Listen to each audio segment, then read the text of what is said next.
Obligasi, obrolan lintas generasi.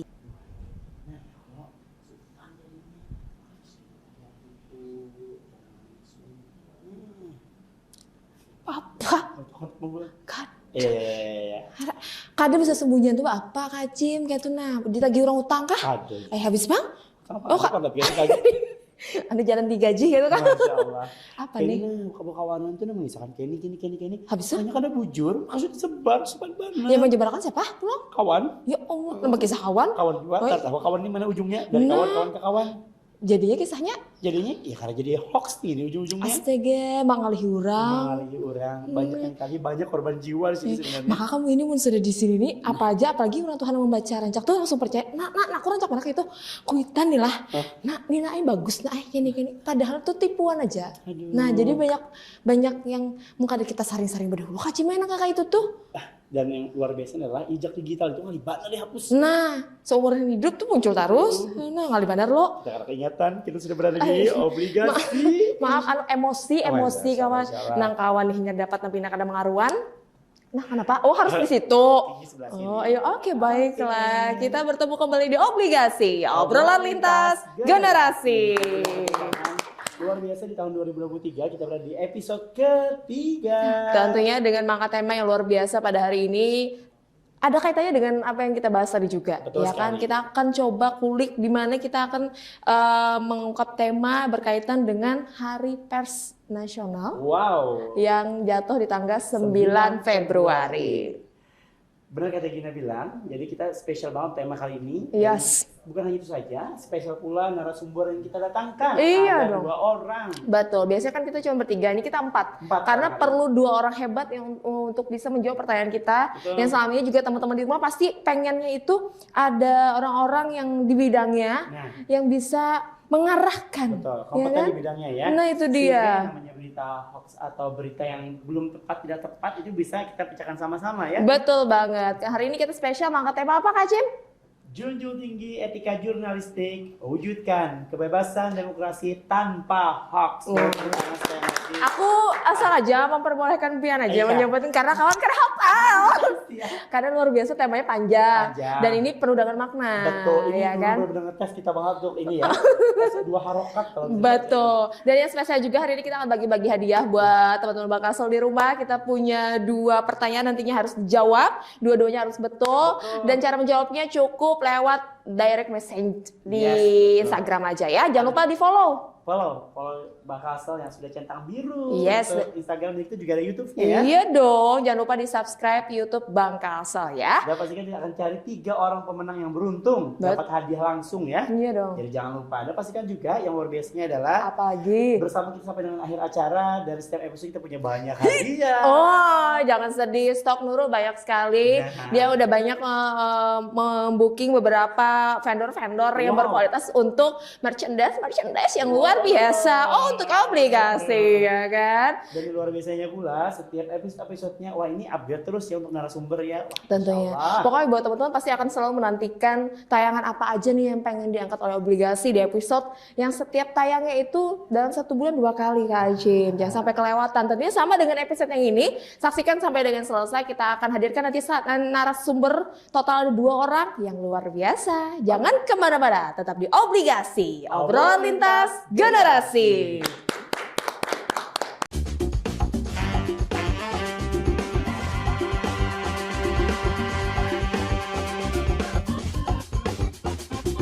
Obligasi, obrolan lintas generasi. Berjumpa kembali program obligasi. Obrolan lintas generasi. Mantap tuh, kita udah bawa 2 orang spesial tamu narasumber yang tidak main-main, say. Masya Allah.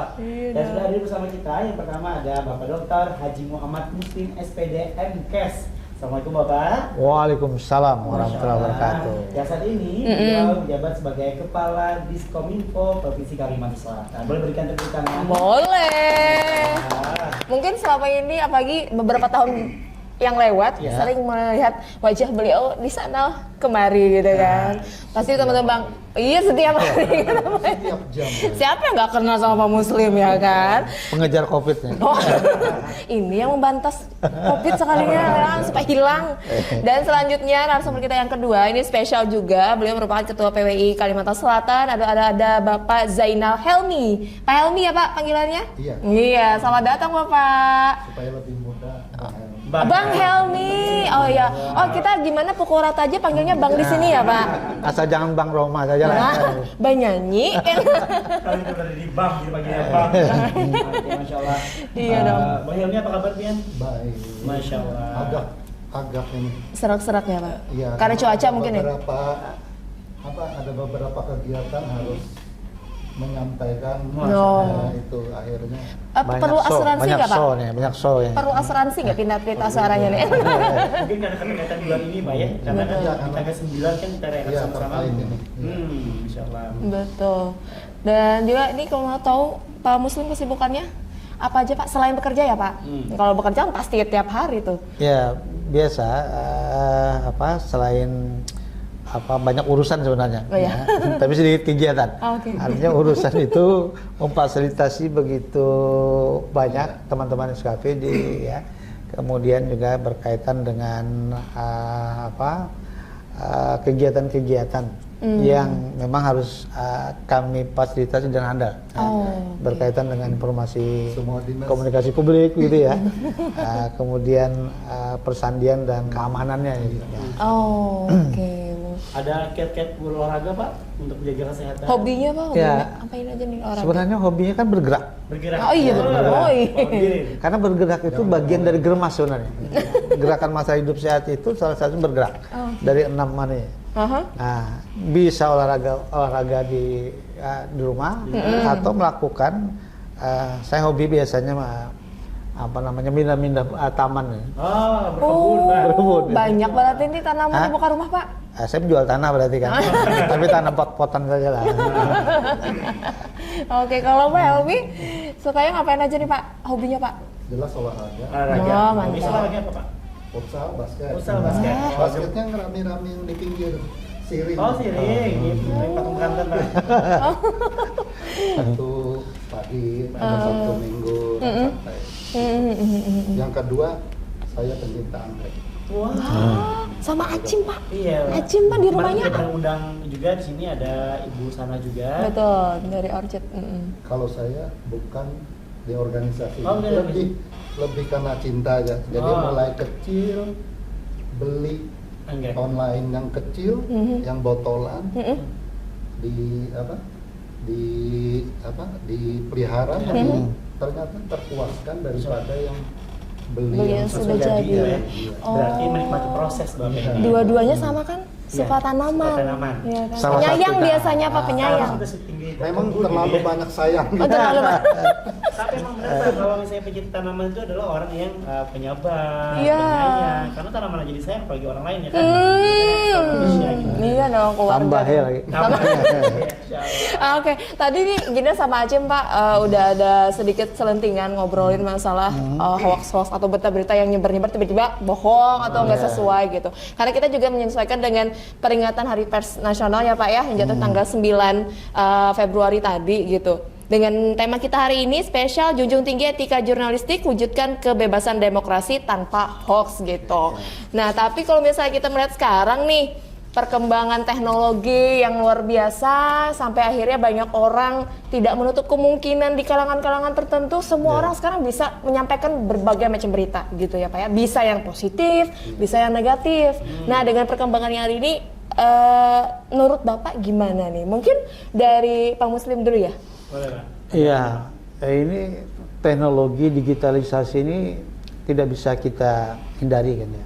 Dan ini sebuah keniscayaan memang perubahan. Iya. Jadi perubahan zaman di mana anak yang baru, saya menyebut anak itu ya berarti bisa balita gitu ya. Dia sudah mengenal lingkungan, sudah bisa itu. Sudah bisa mengakses malah luar biasanya. Karena zamannya seperti itu ya. Jadi semua orang mudah sekali untuk mengakses dan semua orang bahkan bisa menjadi pemberita begitu ya, menyampaikan sesuatu. Nah, oleh karena itu memang dalam upaya menghindari jangan sampai nanti hoax, banyak kiat-kiat sebenarnya yang bisa dilakukan ya. Selain itu pemerintah memang sudah membuat regulasi itu, antara lain misalnya undang-undang ITE misalnya. Ya, kadang-kadang orang hanya mengatakan bahwa ini berkaitan dengan pemagaran pembatas, bukan itu, tapi justru mengatur agar berita-berita itu bisa dipertanggungjawabkan, kan itu. Nah, salah satunya hoax seperti itu. Nah, oleh karena itu selain regulasi itu, tentu juga kita harus menekankan agar masyarakat kita ini betul-betul bisa meningkat literasinya. Ini bahasa apa ya? Literasi itu kemampuan membaca sesuatu. Ini kadang-kadang kan baru melihat judul, langsung sudah, oh ini, padahal belum selesai itu. Ya. Belum kesimpulan ya Pak. Apalagi teman-teman media kan pintar ya Bang. Pintar membuat sesuatu berita itu seakan-akan itu isinya, padahal isinya bisa lain. Jadi harus penuh kita baca dulu ya, baru kita bisa menarik kesimpulan. Atau bisa juga kita melihat apakah ini dari media yang memang sudah terverifikasi, biasanya kan dari Dewan Pers ya Bang ya. Nah, yang begini-begini yang harus kita anukan, sehingga masyarakat kita juga jangan latah, belum dibaca, belum diperhatikan secara utuh, langsung share kemana-mana itu. Ada biasanya kepala AW grup kepala. Itulah. Nah, tapi kami juga di Kominfo itu selalu menyampaikan juga secara rutin berita-berita yang hoax itu kita sampaikan ya. Ya kemarin misalnya nih ada yang beberapa ini rame ini tabung LPG yang 3 kilo katanya. Kalau direndam pakai air itu dia lebih hemat ini. Direndamnya Iya, ini kan karena berita. Iya, direndam. Padahal itu kan kalau mau direndam juga hanya untuk mencek apakah bocor atau tidak bocor. Betul. Tapi kalau justru direndam lama malah bisa membuat karatan, rusak segala macam itu. Ini itu salah satu hoax ya. Nah, sehingga ini harus betul-betul pintar menyikapi membacanya. Tapi juga dari sisi regulasi dan institusi, kami juga menyampaikan bahwa berita itu adalah hoax. Ada klarifikasi biasanya. Betul sekali. Oke. Kalau dari Bang Helmi, kacamata dari pers atau wartawan gimana? Ya, ini dari kacamata karena kebetulan kita berkacamata sama-sama dua-duanya. kayaknya kita kurang kacamata hari ini Kak Aceh. Jadi gini, kita luruskan dulu berita atau apa, informasi itu apa. Ya. Jadi di dalam di media itu ada 3. Jadi ada media mainstream. Media mainstream ini adalah media tradisional, kan tabloid, koran, televisi, radio, majalah, itu media mainstream. Yang kedua adalah termasuk media online dan elektronik, ya kan. Tadi media mainstream termasuk juga radio. Nah, sekarang ada media online. Yang ketiga adalah media sosial. Nah, beda berita dengan informasi. Selama ini berita hoax malah banyak di media sosial. Apabila keluarnya di media sosial itu bukan produk jurnalistik, bukan berita, tapi itu adalah informasi. Tapi kalau berita, karya jurnalistik itu karya atau berita yang keluar di perusahaan media yang berbadan hukum Indonesia, berbadan hukum PT, baik sudah terverifikasi dari Dewan Pers atau belum. Nah, jadi semua produk jurnalistik yang disebut berita itu ada di 2 saja, di 2 media. Media mainstream tadi dengan media online.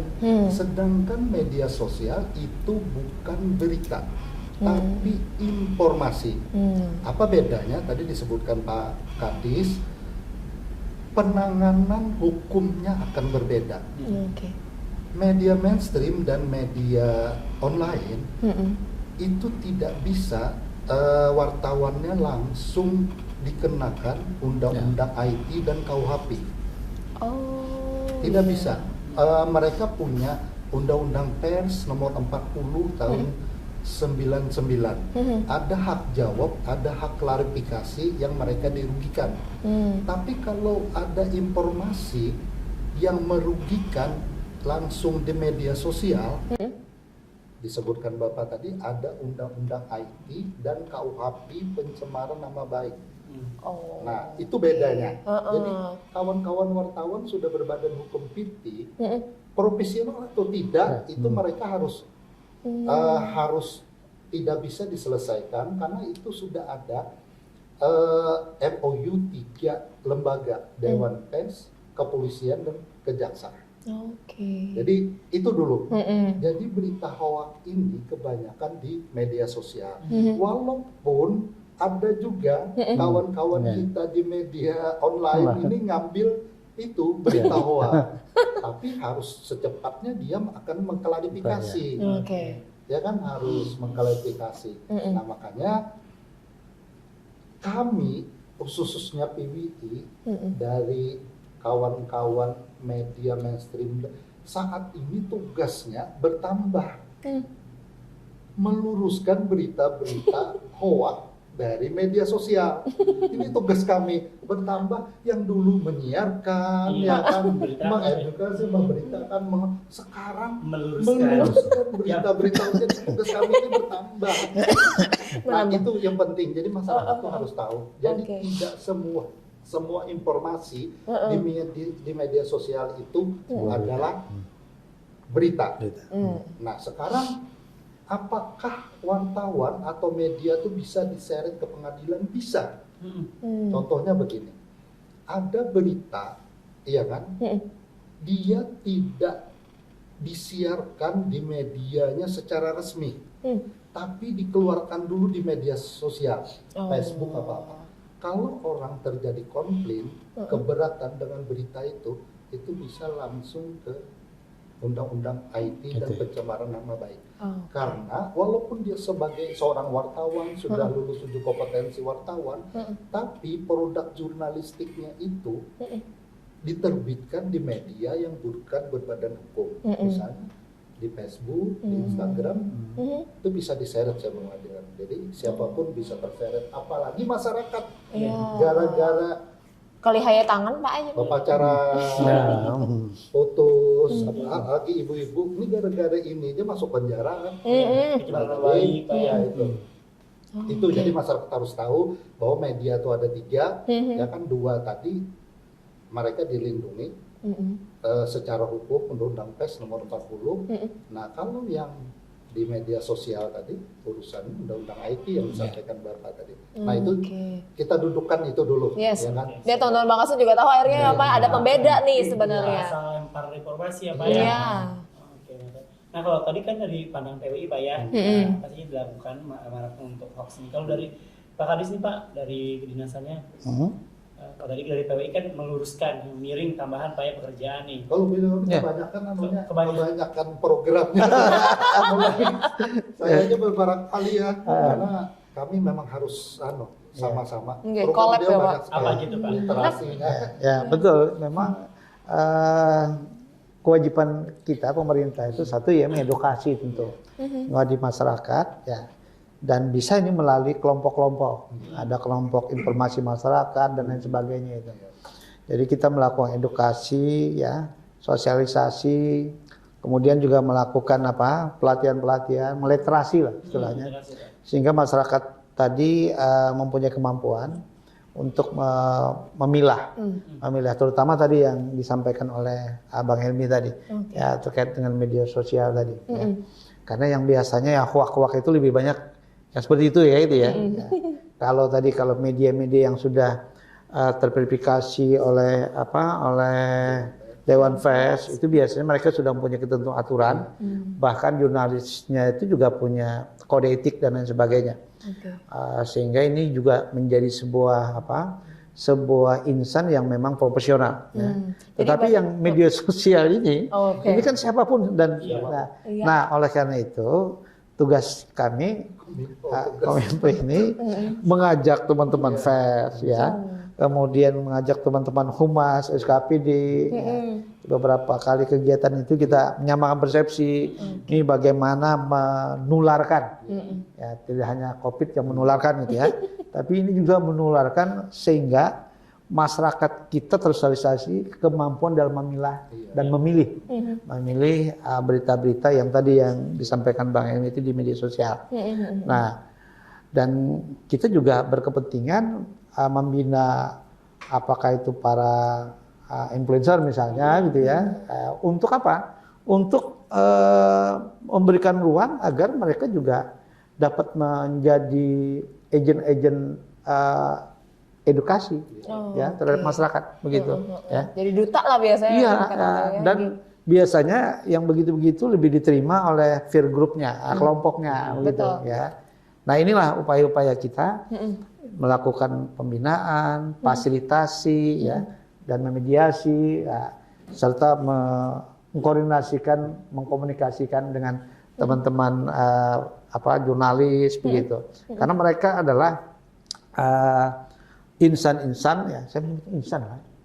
Mulai jauh ada masalah adalah insan-insan yang memang menjadi ujung tombak menyampaikan informasi dan edukasi itu yang lebih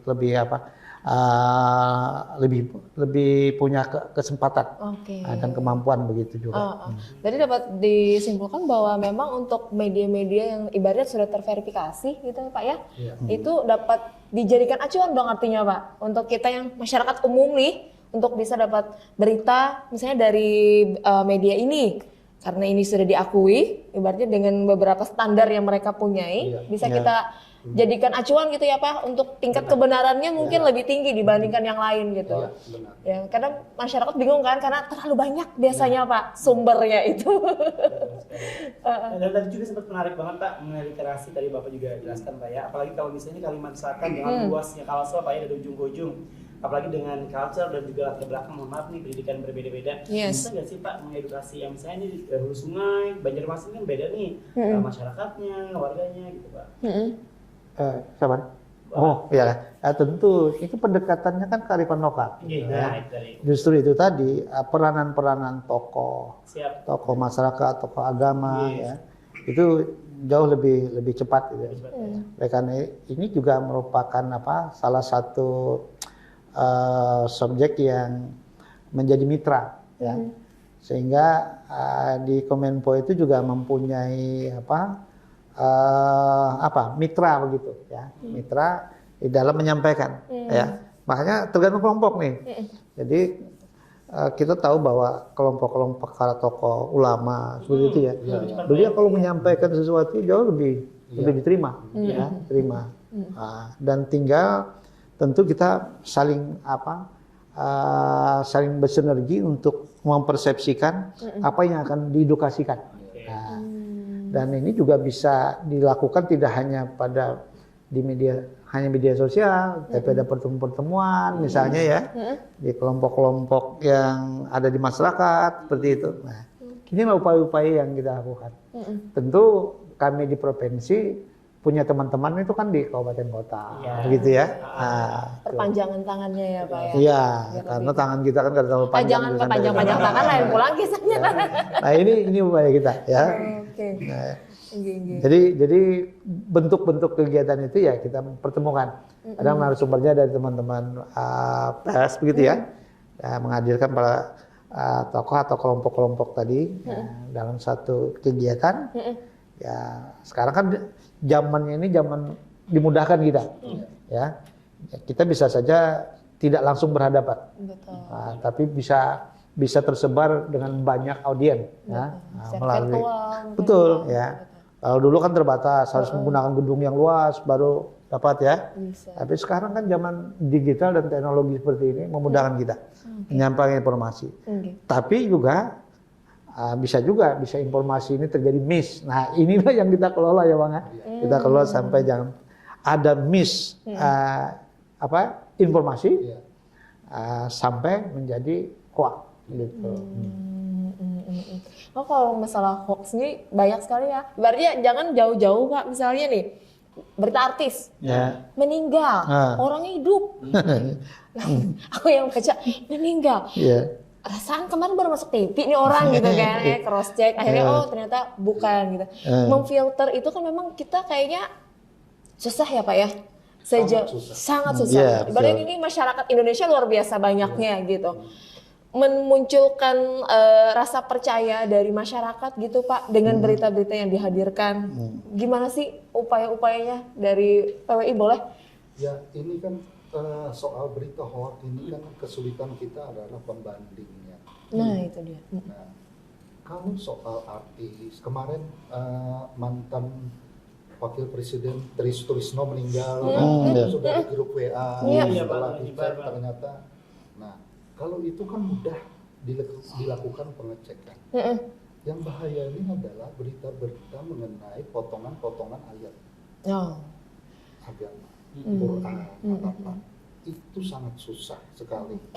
Nah, masyarakat kita khususnya Kalimantan Selatan melihat ayat seperti itu terjemahannya bagus, langsung di-share. Kan? Ya. Nah, itu yang agak susah. Tantangannya di situ ya Pak ya. Tantangannya. Tapi kalau yang berita-berita hoax apa-apa itu dimudahkan tadi dengan judul bombastis, terus kita cek alamat anunya tidak jelas, Sumbernya. penanggung jawabnya tidak jelas, itu mudah. Tapi kalau misalnya surat berantai kan biasanya kan, kalau Anda kirim ke 10 dapat ya Berkah apa, berkah apa, keuntungan, tiba-tiba Anda ya. akan dapat musibah, itu kan menyesatkan itu. Nah, itu kesulitan bagi kami khususnya media mainstream dan media online. Tapi kalau berita-berita yang meninggal artis tadi kan, salah data apa-apa itu masih mudah diluruskan. Tapi kalau persoalan agama sangat sulit sekali. Nah itu, nah tentu tugas kita ya, kenapa kami punya standar tinggi khususnya PWI, ya kan, standar tinggi. Kami ini jadi wartawan, kan wartawan siapapun boleh nih, ya kan? Orang bisa nyetir mobil semua kan? Apakah dia punya SIM atau tidak? Nah, Itu pertanyaan. Sama Aha. kami di PWI wartawan, oke, Anda bisa menulis. Bisa Apakah Anda punya standar tersendiri? Ya, melalui uji kompetensi wartawan yang dilakukan oleh Dewan Pers. Kan standar itu penting. Orang bekerja itu kan harus ada standar. Capaiannya apa? Kalau nggak ada, ini hak semua bangsa rakyat untuk ingin jadi wartawan, benar. Tapi kan kita punya standar. Kalau ingin jadi wartawan, sekarang kita ini arahnya kan mulai ke arah seperti kalau mau jadi dokter harus ngambil sertifikat. Iya. Uji kompetensi Terus juga. uji kompetensi. Iya. Sama dengan wartawan itu. Apalagi waktu Hari Pers Nasional kemarin, Presiden Pak Jokowi menyatakan pers tidak sedang baik-baik saja. 1 bulan diminta Dewan Pers dengan Kominfo Perpres mengenai kerjasama dengan media sudah ada di meja saya. Saya perhitungkan mungkin di bulan Mei nanti Pak, bulan Mei Juni itu mungkin kita akan tahu sudah akan diatur. Tapi baiknya pengaturan ini itu, kenapa itu penting Perpres? Karena supaya kita tahu media itu profesional atau tidak. Selama ini kan, mohon maaf ya kan, bank saja saya lihat juga tidak secara profesional untuk bekerja sama. Nah, nanti itu akan kerjasama kepada media-media sudah berbadan hukum PT dan mereka sudah terverifikasi secara aktual dari Dewan Pers. Kalau Perpres itu jadi, itu sama yang disyaratkan bagaimana orang ingin jadi media profesional yang disyaratkan oleh Dewan Pers. Akan lebih berat. Bukan akan lebih berat, wartawan media harus berbenah di dalam pada saat era digitalisasi. Masa kita target kita cuma ingin kontrak halaman, tapi SDM tidak ditingkatkan. Oke, betul. Oke? Yes. Yes. Betul banget Pak, karena kualitas. Supaya memudahkan Kominfo. Nah, akhirnya kan collab terus, ya kan? Oke. Tadi udah panjang lebar terkait hoax ini, bagaimana dari Diskominfo, bagaimana dari PWI juga untuk menghadapi atau juga memfilter dengan banyaknya orang-orang nakal tanda kutip ya Pak ya.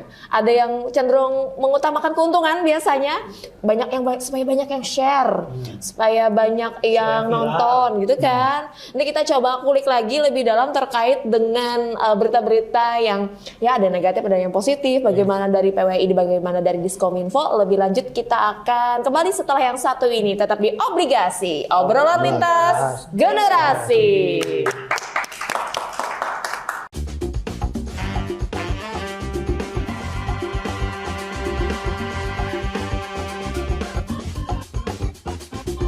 Obligasi, obrolan lintas generasi. Balik lagi di Obligasi, obrolan lintas generasi. Bang Helmi lawan Pak Muslim, lihai mana sudah mana Obligasi, hati-hati posisi terancam.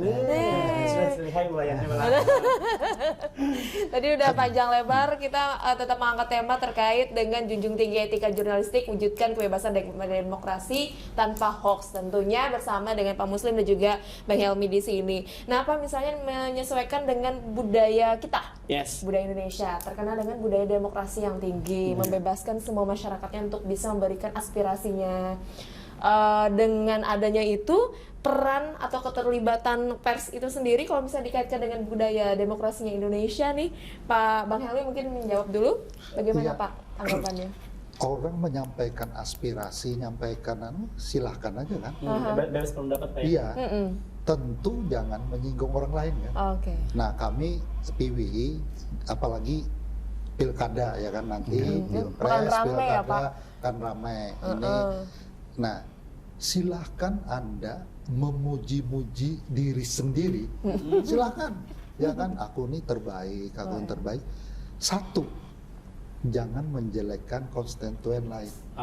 Itu akan lebih, ya kan, akan lebih lebih wise, lebih santai, sehat sehat ya ada kan? etikanya. Ini kan orang menyampaikan pendapat tapi membandingkan dengan orang lain, ya kan, aku ini lebih baik daripada dia.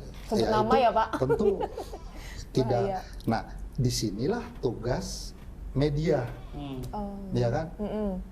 Kami jelas kode etik itu kan ada 13 item. 13 item itu tentu kita akan, wartawan tuh harus cerdas. Apakah yang disampaikannya ini perlu kita sampaikan ke masyarakat?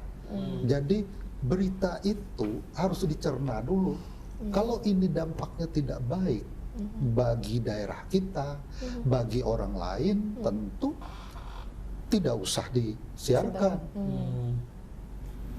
Dan dari kode etik, undang-undang pers, kan itu bisa terlihat ada niat buruk. Dari berita itu ketahuan, berulang-ulang diberitakan, ya kan, itu ada niat buruk. Itu salah satu melanggar kode etik. Tapi kalau orang memberitakan terus ada klarifikasinya, ada check and rechecknya, ya kan, itulah profesionalnya media dan wartawan. Tapi selalu menyerang, ya kan, besoknya menyerang lagi, nanti narasumbernya LSM ini, narasumbernya narasumber politik yang ini, apa-apa, itu akan tidak sehat. Akan lebih baik dalam suatu berita itu berimbang. Jadi dalam Islam tuh harus dalam pemberitaan itu diberikan porsi yang sama. Itu yang sangat penting. Jadi saya kemarin juga memberikan di Banjarbaru, kalau Anda semua memberitakan soal gorong-gorong banjir di Banjarbaru, Anda terus-menerus dalam 1 minggu itu sama membuat masyarakat, ya kan, yang ini berarti kota ini adalah kota banjir. Jadi stigma masyarakat Jadi akan mindsetnya, berubah, ya kan? Betul. Kata saya, oke, kalau ingin memberitakan, tentu ada solusinya. Siapa ahlinya? Ya kan? Jangan sedikit-sedikit yang cuma 1 jam banjir, tapi di blow up-nya luar biasa. Ini tugas siapa ini tugasnya? Nah, kalau sering memblow up, itu apakah nama daerah itu akan tercemar? Apalagi persoalan, saya sangat tidak setuju, apalagi kita kan ada sekarang ini pedoman pemberitaan ramah anak. Wartawan itu yang dalam pemberitaan khususnya untuk anak-anak yang dilecehkan atau kekerasan dalam rumah tangga, itu ada kaidahnya dalam penulisan. Tidak boleh menyebutkan nama, tidak boleh menyebutkan sekolahnya, sampai kelurahan saja tidak boleh, di kecamatan aja. Kenapa? Kalau itu selalu berulang soal pelecehan apa-apa, ini kota Banjarmasin kira-kira, ini kekerasan dalam rumah tangga, pelecehan ini tinggi. Bayangkan, apakah tidak malu daerah kita hanya gara-gara beberapa media saja yang memberitakan, mencap bahwa daerah kita ini. Imbasnya ke suatu tempat, Pak ya. Nah itu, alhamdulillah teman-teman mengerti itu, ya kan. Kalau memang tidak berdampak baik, ya tidak usah diberitakan. Filter pertama dari yang menerima berita itu akhirnya tapi Pak ya. menjadi persoalan tadi media sosial tadi. Itu yang nggak bisa yang di bisa, ini. iya. Betul. Benar. Nah, kalau dari Pak Musni, Pak, bagaimana sih Pak upaya dan dukungan nih dari Diskominfo untuk membantu kinerja bagus bagi para teman-teman wartawan? Iya, dalam konteks demokrasi tadi ya. Jadi memang pers itu menjadi sosok yang dapat menyampaikan aspirasi dari masyarakat. Oleh karena itu tadi saya setuju betul, ya harus seimbang, dia harus objektif, ya, objektif dan menyampaikan sesuatu, tidak berpihak. Ya, tidak berpihak. Oleh karena itu, kalau dari Diskominfo sebagai institusi pemerintah, tentu tugasnya adalah bagaimana kembali untuk mensosialisasikan program-program yang berkaitan demokrasi itu. Misalnya ini kan sudah mulai ya. Pesta pilkada. Pesta pilkada. Ya. Karena pers itu menjadi pilar keempat sebenarnya dalam demokrasi, luar biasa. Jadi sedikit saja berita negatif ini bisa jatuh nih orangnya. Makanya sangat penting. Apalagi kalau media ini sudah media yang memiliki nama ya, besar begitu. Nah, oleh karena itu kami bersama-sama, ya bersama-sama dengan pihak-pihak terkait. Ya. Kalau dalam konteks konstelasi yang nanti akan berlangsung itu dengan teman-teman KPU, Bawaslu, kemudian Kesbang, kemudian dengan pers untuk menjaga agar informasi-informasi itu tersampaikan kepada masyarakat itu dalam konteks mengedukasi, ya. Mengedukasi bagaimana proses demokrasi berjalan, agenda-agenda yang sudah disiapkan, ya, sampai dengan bagaimana ketentuan dan aturan. Nah, ini yang kita sosialisasikan. Tentu ini harus bersama-sama dengan teman-teman pers, media, ya, supaya nanti masyarakat kita juga dapat memahami dengan benar, ya, tidak menganggap sesuatu itu jadi negatif, karena menginformasikannya juga tidak pas misalnya begitu. Nah, ini tugas kami bersama.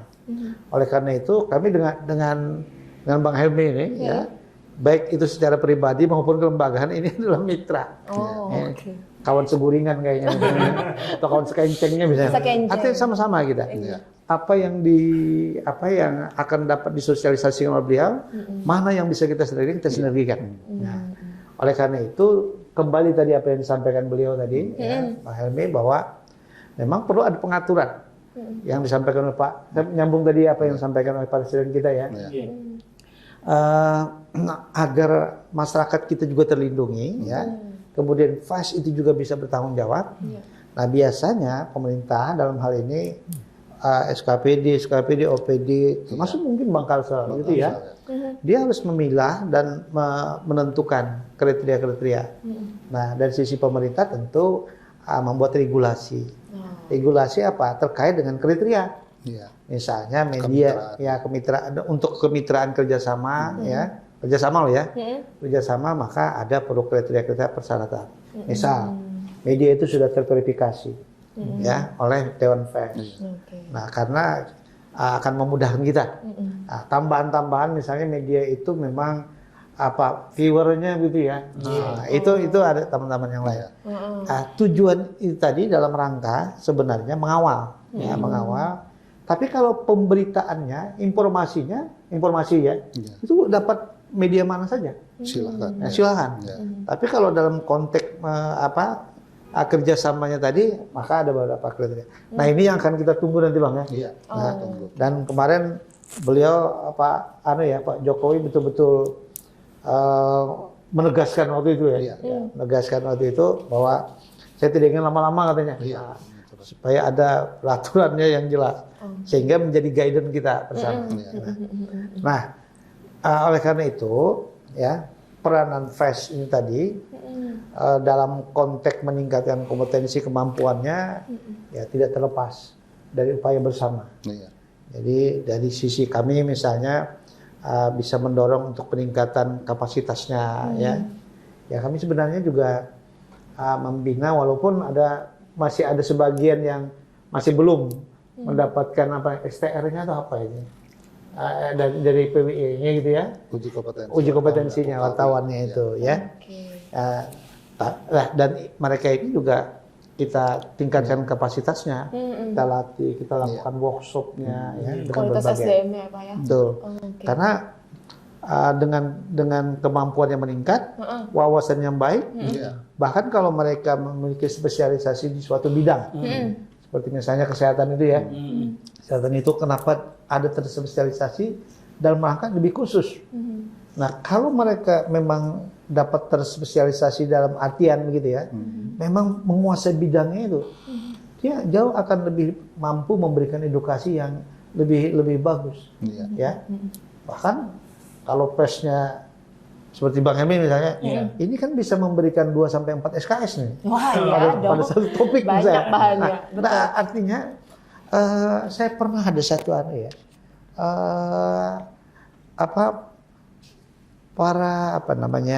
akademisi gitu ya, doktor, profesor, ketemu dengan wartawan, ya wartawan senior dia hati-hati bicara, jangan salah ini, sebab bisa dikritik, ya berisiko kalau salah. Apakah salah istilah misalnya atau salah sebuah definisi begitu ya? Soalnya wartawan ini senior dan jeli gitu ya biasanya. Karena mereka terlatih. Betul. Nah, konteks akademisi menganggap bagaimana dengan pers itu, ya. Kalau mereka betul-betul, memang kita juga banyak ya tokoh-tokoh yang mumpuni seperti itu, ya. Nah, inilah peranan kami adalah dalam konteks tadi fasilitasi, mediasi, pembinaan, seperti itu. Karena ini tugas pemerintah seperti itu, ya. Oke, luar biasa. Kolaborasinya boleh nggak sih berikan tepuk tangan? Masalah pemilu asal jangan kolak dan berasi. Jangan Pak, kanyang Pak. Pokoknya pemilu yang akan datang tahun 2024 juga udah dipikirin dari sekarang. Gimana jangan sampai, betul. Karena ada istilah ya Pak ya, ketika satu berita tidak betul atau jelek keluar, itu harus diganti dengan berapa puluh berita baik gitu. Untuk bisa menutupi, untuk menghilangkan berita jelek itu gitu. Ya, betul. Ada yang bilang kayak gitu loh Pak, betul ya Pak? Jadi gini, di media ini kan trust, kepercayaan itu penting. Betul. Kalau orang sudah tidak percaya, waduh, viewer kita tuh Kecewa bisa dong. ribuan hilang. Betul. Ya kan? Nah, makanya kita jaga, apalagi di media online, kepercayaan itu penting. Jadi kenapa?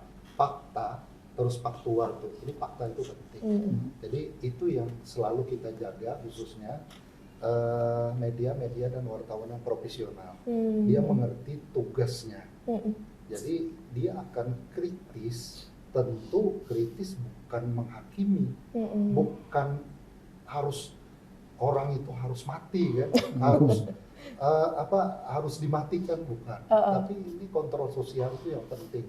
Nah, terkait tadi dengan pilpres, pilkada, 2 bulan yang lewat saya salah satu pembicara dengan KPID, Pak, bagaimana tugas wartawan nanti, Bawaslu kemarin itu kita bicara di Bawaslu, ini kan pesta rakyat, ya kan? Kalau pesta itu kan happy harusnya, nah terus Gembira ya? ya.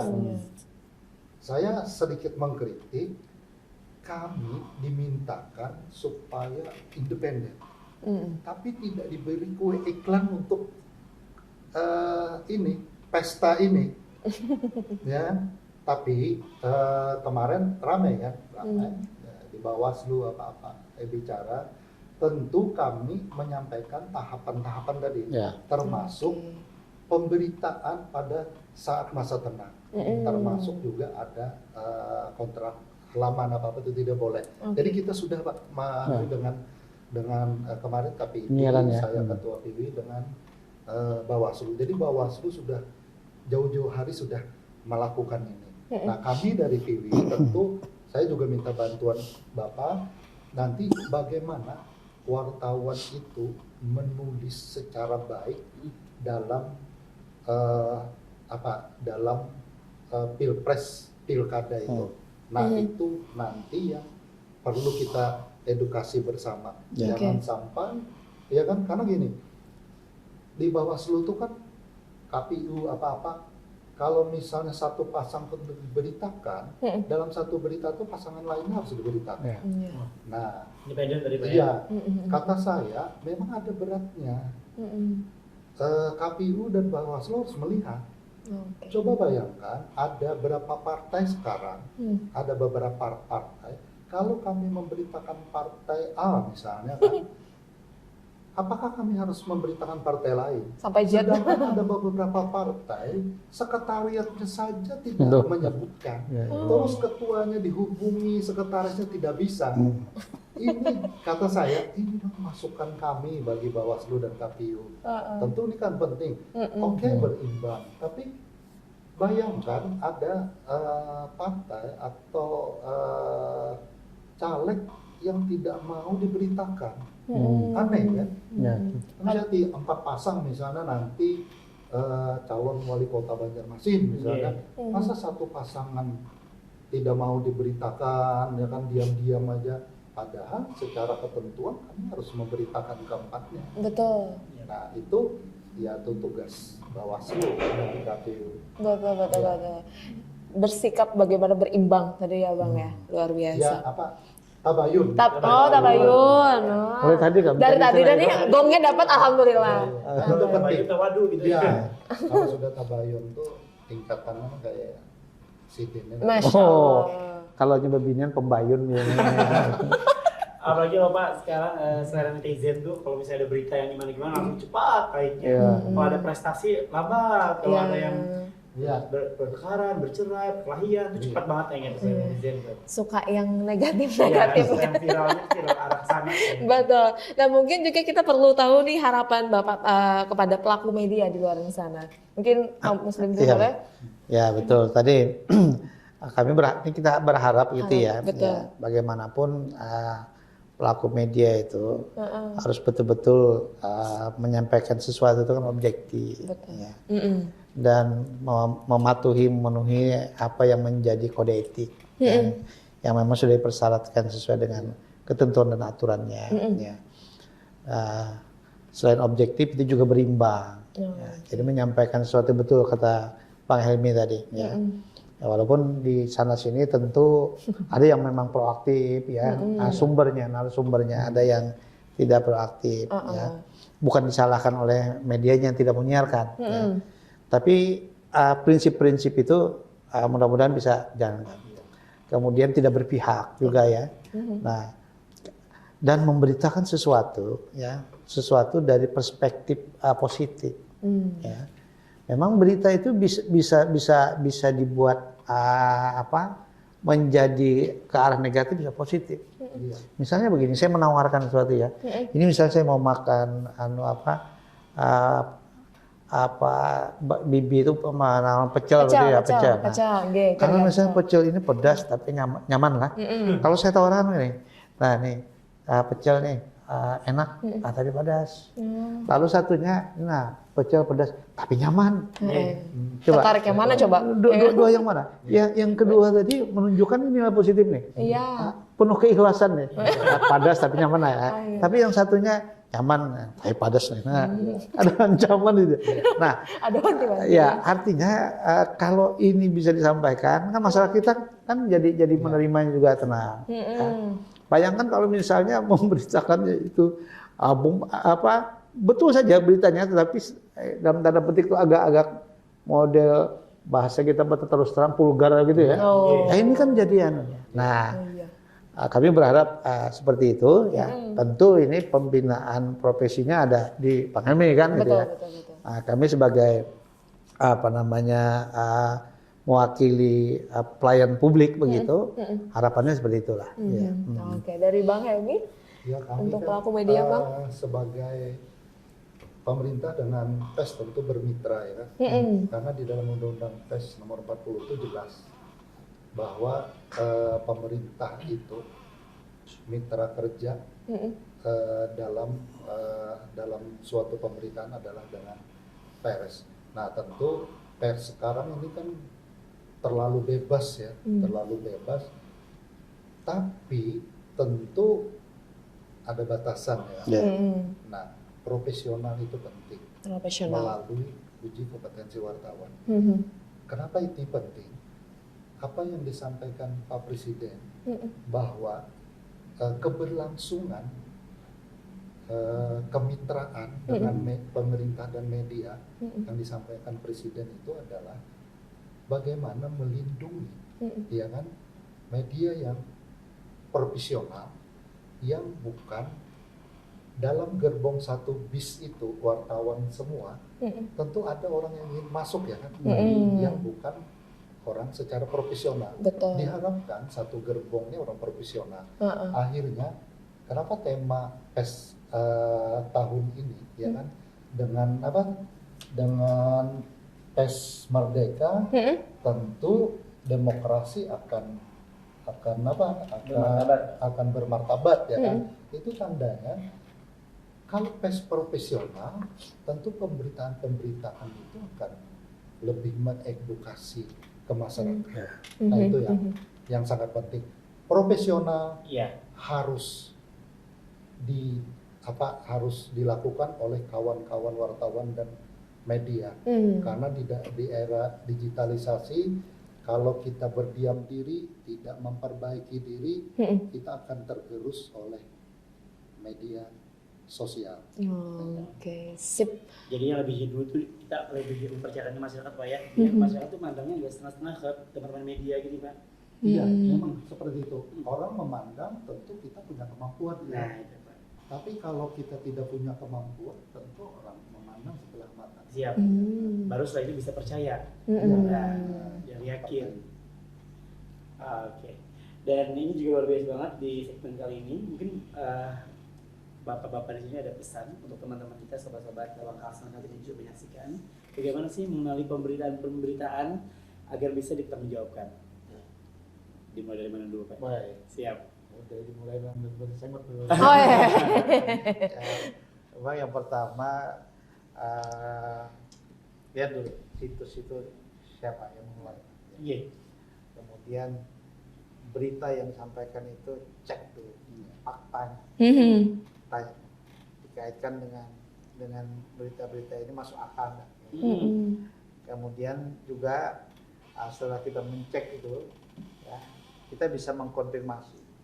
Kalau konfirmasinya itu ada masih lembaga-lembaga yang bisa kita tanyakan, kita tanyakan. Tapi biasanya lembaga-lembaga itu juga sudah punya semacam informasi terkait kebenaran berita itu. Oke. Jadi memudahkan kita. Jadi acuan ya Pak? Iya. Kemudian juga kalau di media sosial cek betul kalau itu ada foto-foto ini benar apa tidak ya. Iya. Sebenarnya di aplikasi-aplikasi itu juga sudah diberi fasilitas seperti misalnya di Google Image itu. Ini sudah diedit apa belum nih? Iya. Nah, Betul. yang begini-beginilah memudahkan kita terhindar dari hoax. Sebab kalau misalnya kita menelan saja tanpa melakukan verifikasi, apalagi hanya melihat sepenggal-sepenggal, judulnya saja langsung menyimpulkan, tidak melihat utuh, ya ini kita bisa terjebak.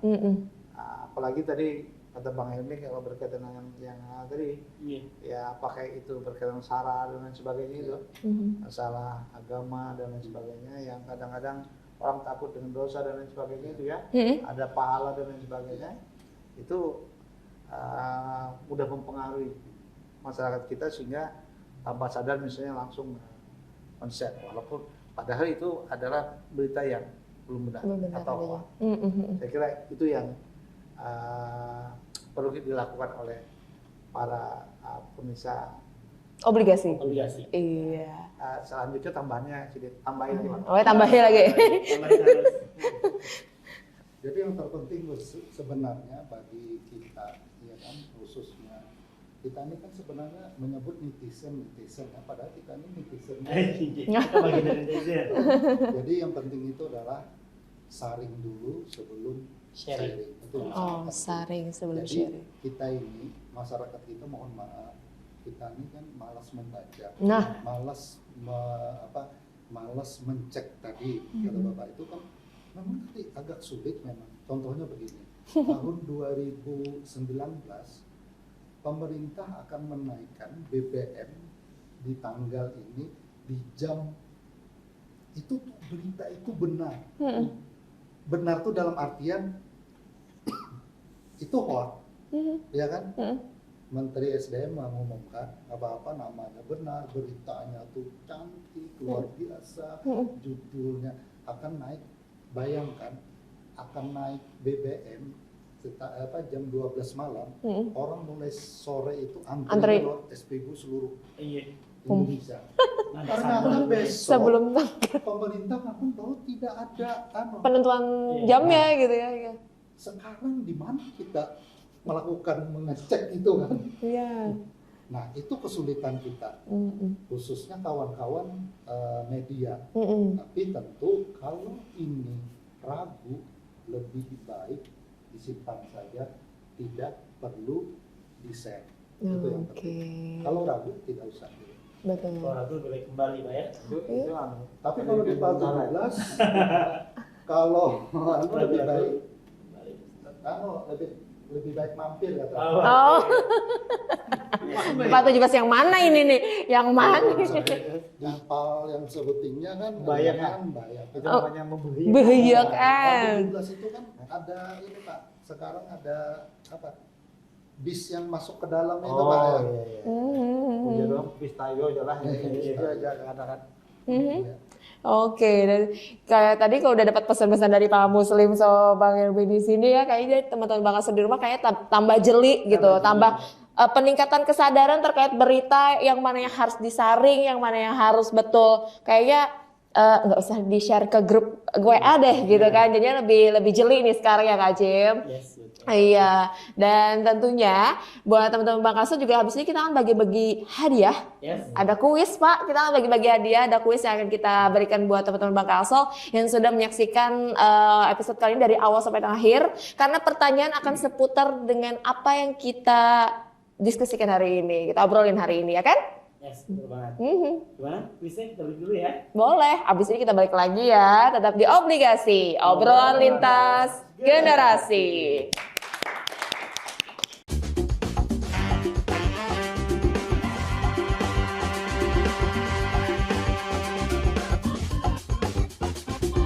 Obligasi, obrolan lintas generasi. Masih di obligasi. Obrolan lintas generasi. Iya.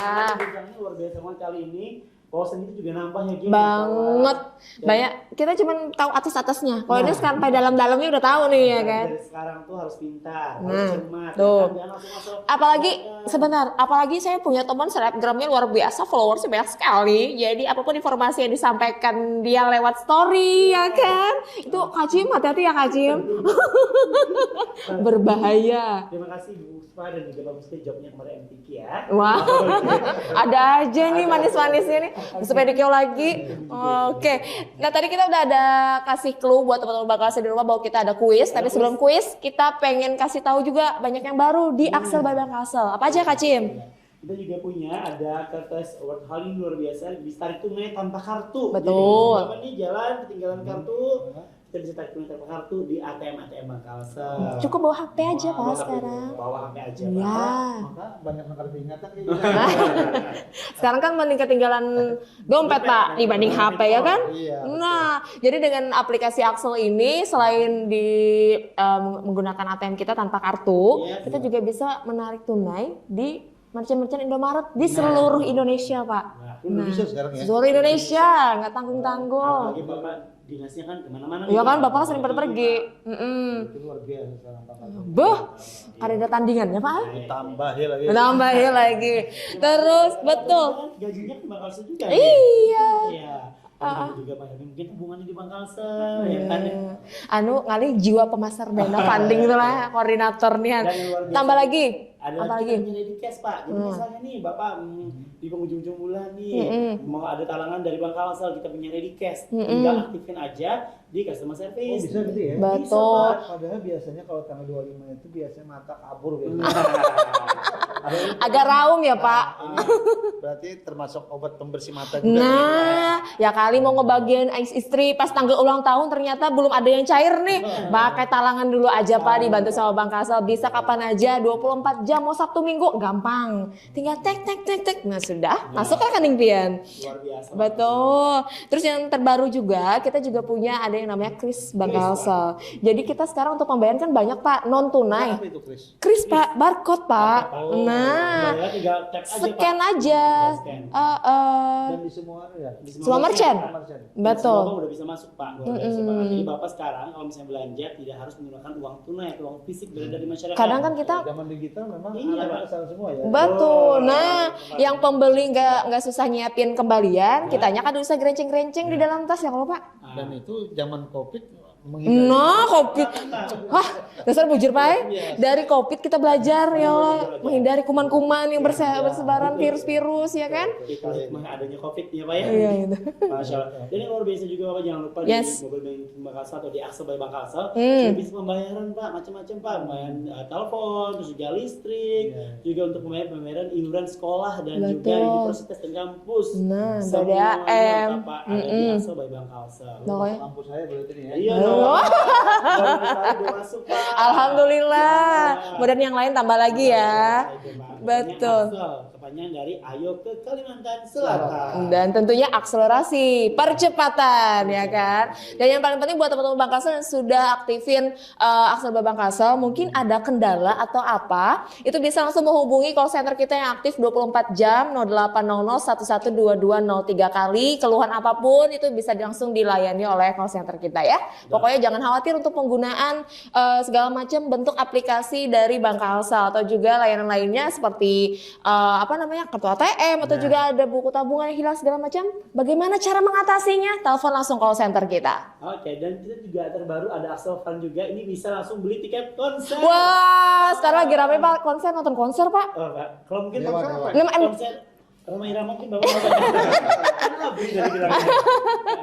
Ya mungkin beliin anak, kan bisa juga tuh pengen nonton konser, bah tukarakan Pak. Tenang, bisi Axel jarinya Pak Muslim. Nah, langsung. Semakin sempurna ya adanya. Alhamdulillah. Ya, langsung kita ke kuis kita mungkin bisa Bapak dibacakan. Boleh? Pak Muslim mungkin yang pertama Pak. Baik, yang pertama ya. Ya, Yes. Berarti ini untuk semua semua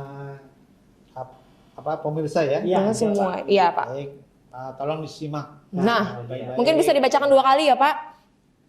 3 kali juga, Pak. Ayo boleh, ayo Pak. Inggi Pak, kenapa Pak terserah pian aja. Jadi pertanyaannya adalah tolong disimak dengan baik gitu.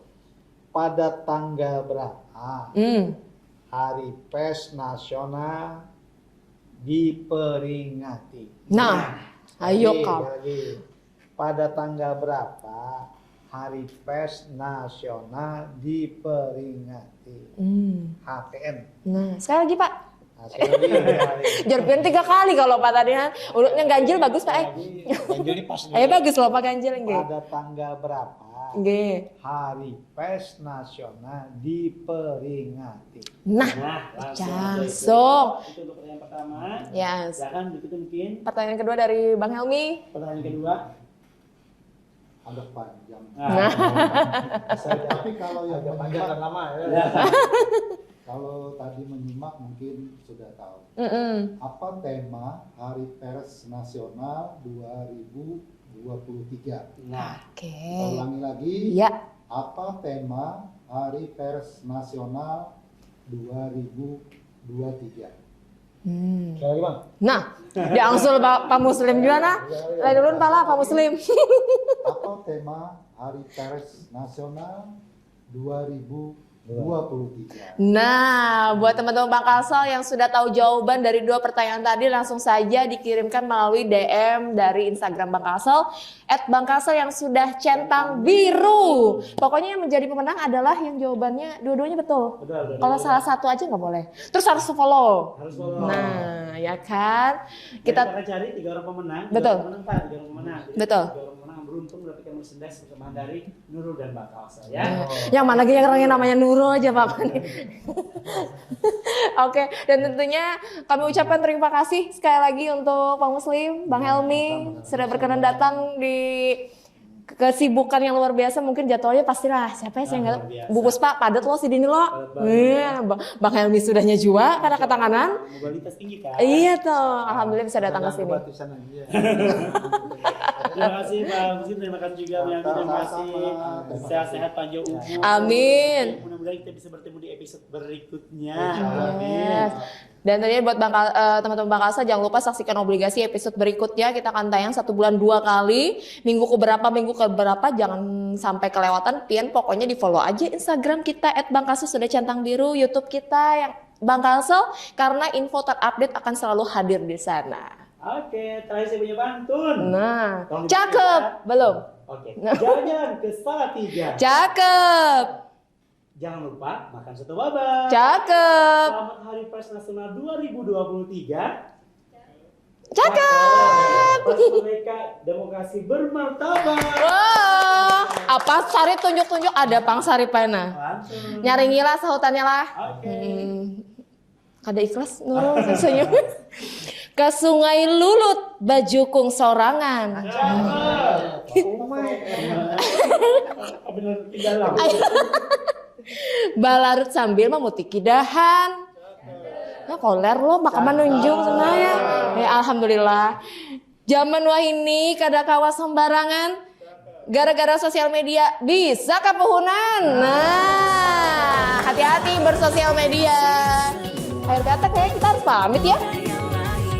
Jangan lupa saksikan terus Obligasi. Obrolan lintas generasi. Terima kasih banyak Bapak.